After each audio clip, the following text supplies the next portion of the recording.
masaya ang Diyos para sa iyo, kapatid. Bakit? Kasi nagagawa mo ng umattend sa banal na misa ng may kabanalan. Yung tamang pag-attend ng banal na misa.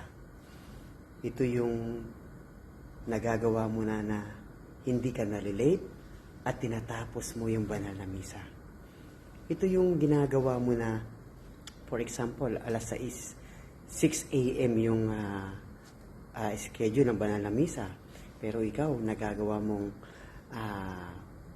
10 to 15 minutes, nadyan ka na sa simbahan para i-prepare ang iyong sarili. Para ikaw ay hindi malate, kaya natutuwa ang Diyos sa'yo.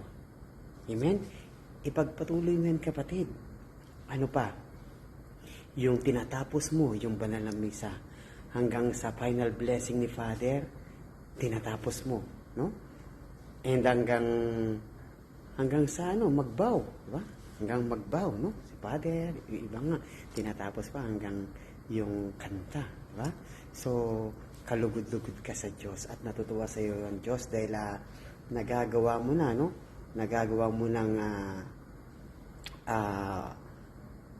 umattend, no? Ng may kabanalan sa banal na misa. Kapatid, ipagpatuloy mo yan, no? Kasi yan ang tamang pag-attend ng banal na misa at natutuwa po ang Diyos. Kapag yan ang ginagawa ng mga tao na nagsisimba, yung may kabanalan, yung tamang pagsimba. Amen? Kasi, bakit? Kasi buo ang tinatanggap mo sa banal na misa. Tinatanggap mo ng buo yung salita ng Diyos, yung banal na salita ng Diyos. Ano pa? Tinatanggap mo diyan ng buo yung katawan ni Kristo. Kaya nga, hanggat maaari, huwag malate. Amen? Kasi doon mo pinapakita yung kabanalan sa pag-attend ng banal na misa. Kasi buo ang tinatanggap mo dyan. Para sa ganun ay mapatawad ng Diyos ang iyong kasalanan, yung venial sin, sa pag-attend mo ng may kabanalan, no? Sa banal na misa. Amen? Kaya kapatid, natutuwa din ako sa iyo. Ipagpatuloy mo yan.